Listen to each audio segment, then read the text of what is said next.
capable de marcher avec une odeur si répugnante que les audiences diplomatiques devaient être interrompues en raison de l'inconfort physique des personnes présentes. Les registres paroissiaux des églises proches des palais d'Henri VIII font état d'une augmentation spectaculaire des demandes de transfert de services durant ces dernières années. Emma Jones, historienne sociale à l'Université de York, a analysé ces tendances. Les domestiques du palais demandèrent littéralement à être mutés n'importe où, explique Jones. Leur demande mentionnait des conditions intolérables et des risques sanitaires.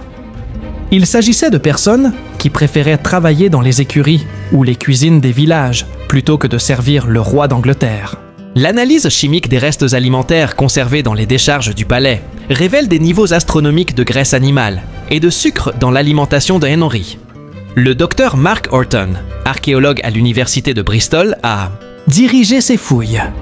Les niveaux de consommation de viande et de sucreries que nous avons constatés sont littéralement incompatibles avec une vie humaine normale, explique Horton. Henry commettait un suicide nutritionnel au ralenti, et sa position royale ne pouvait l'en empêcher. Souvenons-nous d'Anne Boleyn, la femme dont la fausse couche fut causée par l'accident de joute qui transforma la personnalité d'Henry. Que s'est-il passé, selon vous, lorsque Henry, avec son cerveau endommagé et sa personnalité altérée, a décidé qu'elle représentait une menace? Les archives de la Tour de Londres, conservées aux Archives nationales, documentent méticuleusement ce qui suivit. Et c'est ici que le nouveau Henry, le monstre né d'une lésion cérébrale, révèle sa cruauté la plus calculée. Non seulement Anna a dû faire face à de fausses accusations d'adultère, mais Enrique a orchestré un plan élaboré qui consistait notamment à forcer son propre musicien à avouer sous la torture avoir eu une liaison avec elle. Mais voici le plus écœurant. Henry a forcé Anne à assister à l'exécution de 5 hommes, dont son propre frère, pour avoir prétendument couché avec elle. Elle a dû rester là, sachant qu'elle était la prochaine, à regarder des innocents mourir à cause des fantasmes paranoïaques de son mari. Vous vous souvenez qu'Enrique avait commencé à exiger plusieurs testeurs alimentaires après son accident? Cette paranoïa face à l'empoisonnement s'est manifestée de manière encore plus sinistre dans son traitement envers ses épouses. Catherine Howard connut un sort encore pire. Elle était encore adolescente lorsque Henry l'épousa, et lorsqu'il découvrit ses relations passées, il ne se contenta pas de l'exécuter.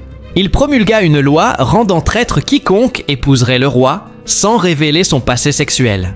Imaginez être si méchant que vous changez tout le système juridique parce que votre femme adolescente n'était pas vierge. Mais le pire, c'était les jeux psychologiques. Henry comblait ses épouses de cadeaux et d'affection un jour, puis les ignorait complètement ou les menaçait le lendemain. Catherine d'Aragon passa ses dernières années en résidence surveillée, interdite de voir sa fille Marie, tandis qu'Henri répandait des rumeurs selon lesquelles elle souffrait de maladie mentale. Et voici le souvenir le plus troublant. Vous, souvenez-vous de ces plaies purulentes sur les jambes d'Henri apparues lors de l'accident de joute? Lorsqu'il épousa Catherine Howard en 1540, l'odeur de ses blessures était si nauséabonde que les dames d'honneur racontèrent qu'elles devaient changer les draps du lit royal plusieurs fois par nuit à cause des sécrétions. Catherine Howard, une adolescente, a dû partager un lit avec un homme de 49 ans dont le corps était littéralement en train de pourrir.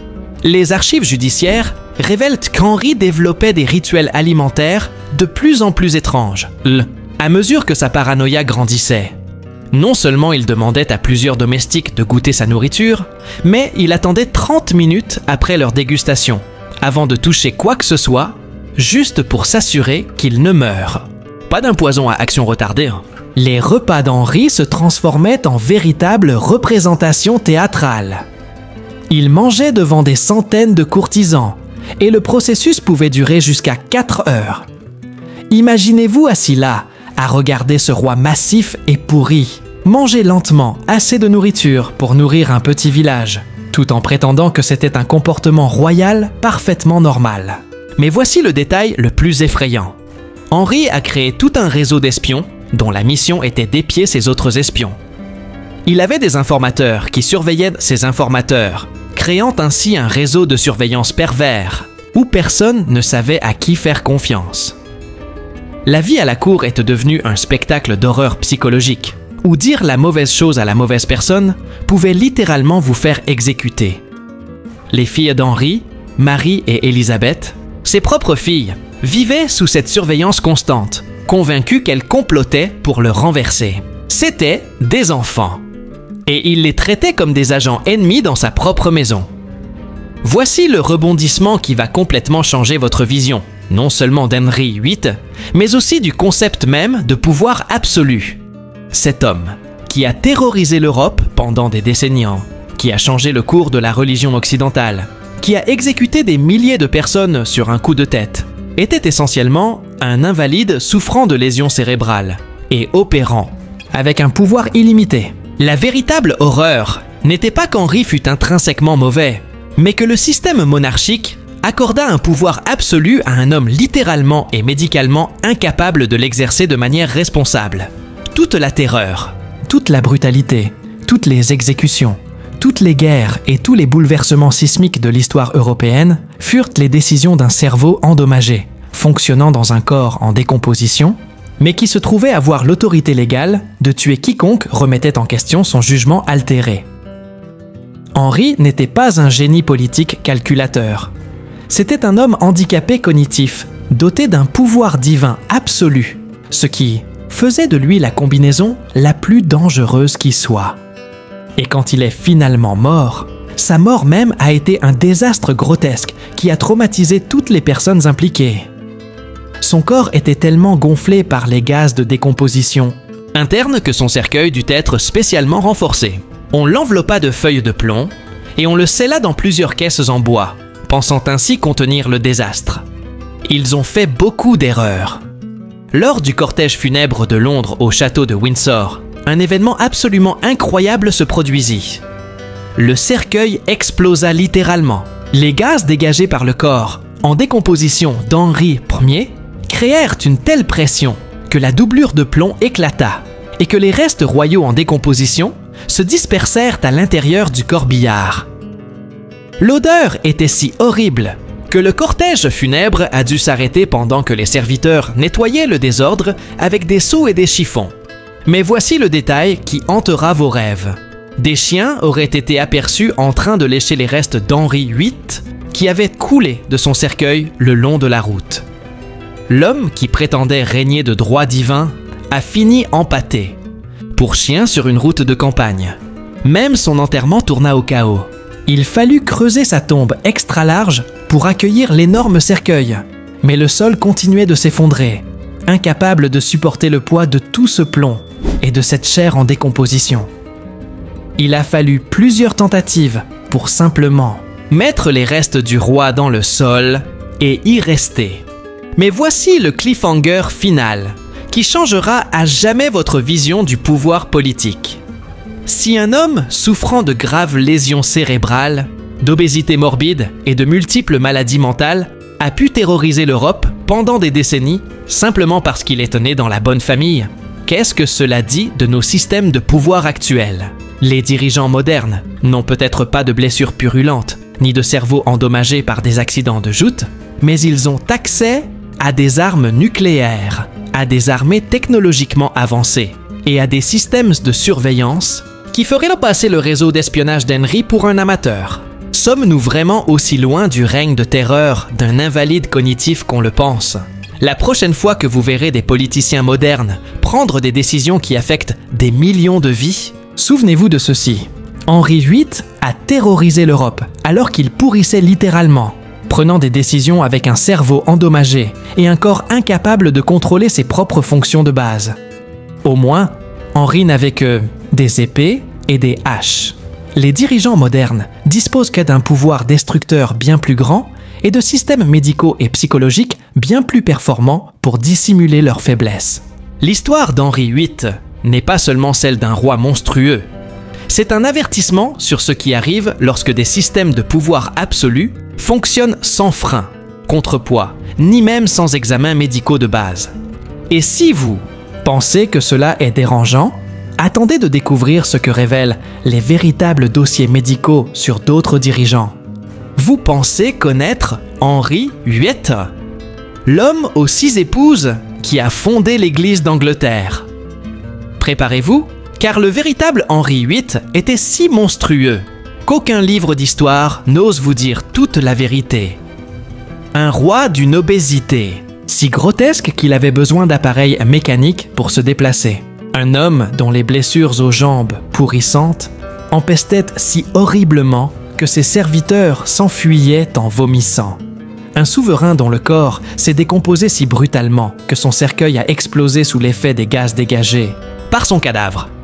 Vous êtes sur le point de découvrir les faits les plus choquants sur Henri VIII, qui font de Game of Thrones un conte de fées pour enfants. De ses habitudes alimentaires étranges à ses mesures de sécurité paranoïaques, du traitement réservé à ses épouses, qui allait au-delà de simples exécutions, jusqu'à la réalité grotesque de ces dernières années. Voici les faits qui changeront tout ce que vous pensiez savoir sur le roi le plus infâme d'Angleterre. Mais avant de révéler les secrets les plus troublants que les historiens préfèrent garder cachés, vous devez savoir quelque chose sur le corps d'Henry, qui était si dégoûtant que même ses propres médecins ont refusé de s'en approcher. Son nom était Henri Tudor, 8e du nom, roi d'Angleterre. Mais à la fin de sa vie, il était littéralement un cadavre ambulant. Il s'agit d'un homme dont le corps était devenu si grotesque que même ses propres serviteurs en étaient traumatisés. Le tour de taille d'Henri mesurait 135 cm. Pour mettre les choses en perspective, c'est plus grand que la plupart des gens. Il pesait environ 120 kg, à une époque où l'homme moyen pesait environ 63 kg. Mais voici la partie vraiment terrifiante. Ce n'était pas seulement l'obésité. Ses jambes étaient couvertes de plaies ouvertes et purulentes qui ne guérissaient jamais. Il ne s'agissait pas de petites coupures, mais d'ulcères massifs d'où suintait continuellement du pus et de la chair en décomposition. L'odeur était si forte que les courtisans portèrent des mouchoirs parfumés à leur visage lorsqu'ils s'approchèrent du roi. Certains récits historiques décrivent la puanteur comme détectable depuis plusieurs pièces. Les domestiques tiraient au sort pour déterminer qui l'aiderait à penser, car s'approcher de telles blessures était considéré comme une forme de punition. Alors qu'Henri se proclamait souverain de droit divin, son corps le trahit de la manière la plus humiliante qui soit. Il ne parvint pas à contrôler ses selles durant ces dernières années. Les serviteurs royaux devaient transporter des chaises spéciales partout où ils allaient, car Henri pouvait difficilement se déplacer d'une pièce à l'autre sans avoir d'accident. C'est le même homme qui exécutait des gens parce qu'il le regardait de travers.